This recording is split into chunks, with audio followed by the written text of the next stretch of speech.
we're bringing you the best in New York Giants sports talk and entertainment.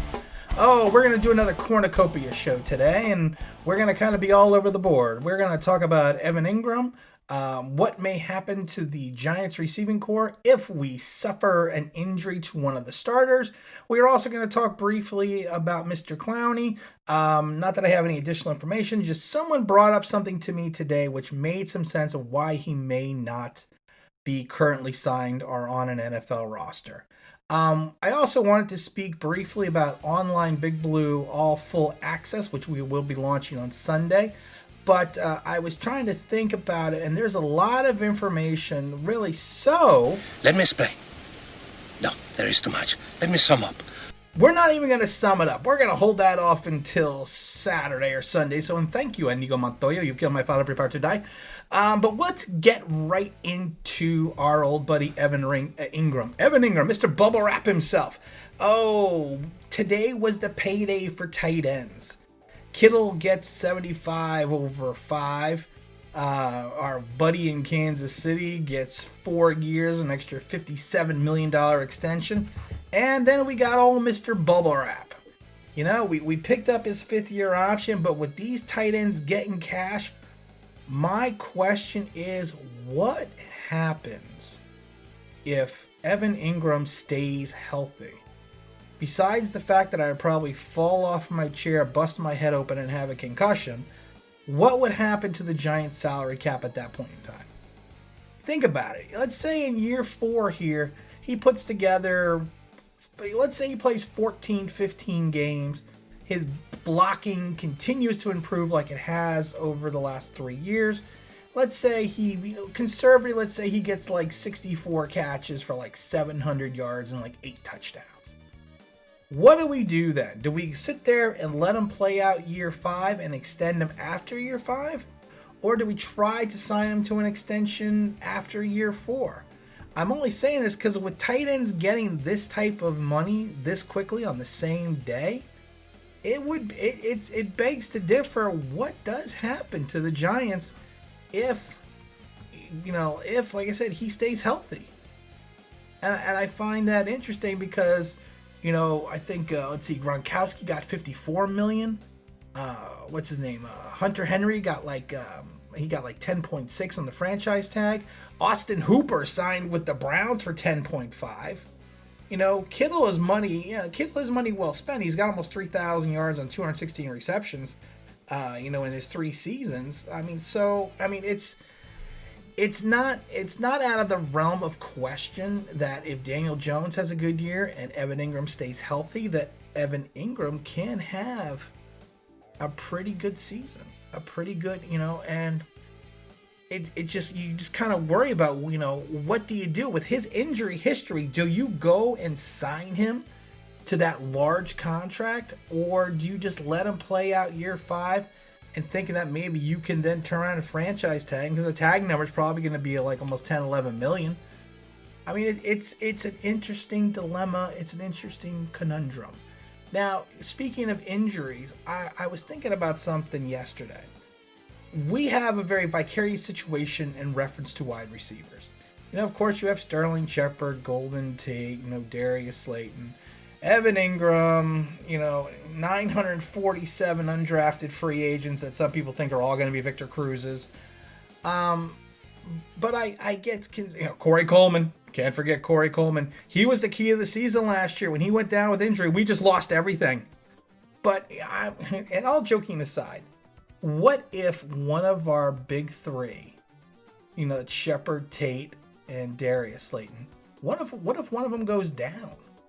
Our lack of depth, behind these guys is kind of alarming. It reminds me of the lack of depth situation that we had, with our old buddy Jerry Reese and the linebackers. He just went and just got these guys that basically off the street. He neglected the position, and that was not something we did with the New York Giants. We never neglected our linebackers. But I kind of have a feeling that Dave Gettleman's doing the same thing with the wide receivers. He brought that he brought that guy in from Jacksonville, and I can't remember his name off the top of my head. I think it's My name is Maximus Decimus Meridius, commander of the armies of the North, general of the Felix Legions, loyal servant to the true Emperor Marcus Aurelius, father to a murdered son, husband to a murdered wife, and I will have my vengeance in this life or the next. No, that's not it. I think. Oh yeah, C.J. Board. Board. I mean, he played a couple games in Jacksonville last year. He's not one of those pickups that we're looking at going, oh my God, he's gonna be a stalwart on the team. So I get concerned that if we suffer any type of injury right now at this position, that we are going to be more than shorthanded. People can love to look at the undrafted free agents that we have brought in at the wide receiver position. People can think they're all going to be Victor Cruzes, but we've talked about this even with the Brooklyn Hit Squad. That more than likely that's not going to be the case. I mean, we've said it before. For every one Victor Cruz, there's 300 Travis Rudolphs. We have to think logically and logistically. So my hope is, out of this whole situation, that we are going to scan the waiver wire once camp is let out for all the teams, once they break camp, because there's going to be some guys that are going to get cut that can be more than serviceable in the wide receiver position. I just get concerned, like I said, that Gettleman seems to be neglecting this position like he did. I mean, like Jerry Reese did with the linebackers. And it does not bode well when you have a second-year quarterback. And let's say, God forbid, that Tate goes. Tate's not getting younger. Let's say he goes down with an injury. Let's say Shepard goes into concussion protocol. You're gonna have Darius Slayton, Evan Engram, and a bunch of unknowns. And I know so many people are enamored with Caden Smith and like, well, we'll just move Engram into the slot and we'll have Caden Smith. We don't know what we're getting with Caden Smith. We really don't. Yeah, we had a sample size, and his sample size was, sometimes he came up with a great catch. A lot of times he dropped the ball. And then I think he only averaged 9-10 yards a carry? Or I should say a reception. So it's not, his blocking was adequate. And I know we got the 16-foot guy from San Francisco. I can never remember his name. And I know he's going to be, called on to do a lot of the blocking. But if we break down in that wide receiver position, it's going to have to be, Barkley left, Barkley right, Barkley out of the backfield. Because, they're just going to double team every option that we give them. And the worst case scenario is that once we become a running team and we have no threat in the passing game, they're just going to put 7 in the box. And they're going to dare us to throw. And that worries me if we have no one to throw the ball to. And I do get concerned in that regards that may happen if we suffer even one injury.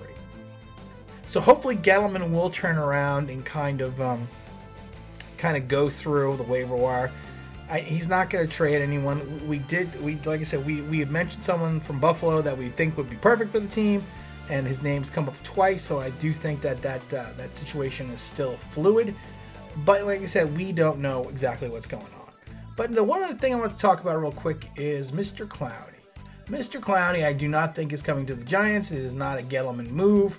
It would be a gutsy Gettleman move if he took $17 million out of the whatever we have, the 20-something we have this year, give him a 1-year contract and say, okay, hey, play for your paycheck for next year. But it's not a Gettleman move. Someone said something to me as I was talking to him. They're like, you don't know why that he is probably still unsigned? And I said, sure. And he goes, coronavirus. And I said, okay, the coronavirus. That seems to be the blame for everything. He goes, no, he can't really. I mean, do you think that Mr. Clowney really wants to fly out to different cities and meet with these team doctors and put himself at risk? Because there's no guarantee if he goes to a certain team there, to interview, they're even going to sign him. And everyone's going to want to give him a complete physical.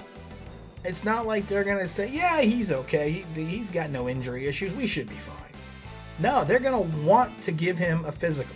They're going to want to have their doctors go over every bit of him to make sure those knees, shoulder, everything else is working perfectly before they give him any type of money.